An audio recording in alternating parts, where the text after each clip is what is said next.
جو لوگ اپنا غصہ اور نفرت ظاہر کر دیتے ہیں ان سے مت گھبرایا کرو، وہ سچے ہوتے ہیں۔ خود کو ان لوگوں سے بچاؤ جو اپنے احساسات اپنے تک رکھتے ہیں۔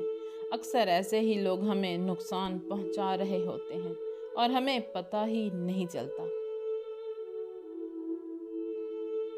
مولا علی کا فرمان ہے، لمبی دوستی کے لیے 2 چیزوں پر عمل کرو۔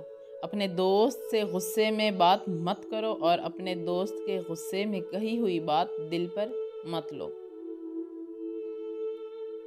جب تک قدرت، طاقت اور اختیار ہو، اللہ کی مخلوق پر احسان کرو، آسانیاں پیدا کرو، کیونکہ انسان کی قدرت، اختیار اور طاقت ہمیشہ باقی نہیں رہتی۔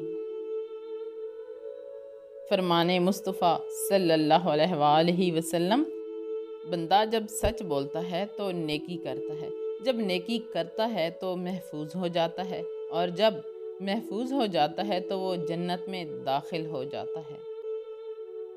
وہ رب تو ان کو بھی نوازتا ہے جو اس کو کبھی پکارا نہیں کرتے۔ جو لوگ کہتے ہیں کہ سچا انسان زبان کا کڑوا ہوتا ہے، ان کو بتا دو کہ محمد صلی اللہ علیہ وآلہ وسلم سے زیادہ سچا اور میٹھے اخلاق والا کوئی نہ تھا۔ مجبوریوں کے پھندے کچھ ایسے گلے پڑے کہ ہم اپنی ہی خواہشوں کے جلاد بن گئے۔ دھوکہ دینے کے 1000 طریقے ہیں، لیکن سب سے گھٹیا طریقہ محبت اور ہمدردی کا دکھاوا کرنا ہے۔ جس محبت میں جھوٹ اور دھوکہ ہو، جتنا جلدی ہو سکے اس محبت سے دستبردار ہو جائیں، کیونکہ جھوٹ بولنا مومن کی خاصیت نہیں، اور جو اپنے رب کے ساتھ مخلص نہیں، وہ کسی انسان کے ساتھ سچا کیسے رہ سکتا ہے؟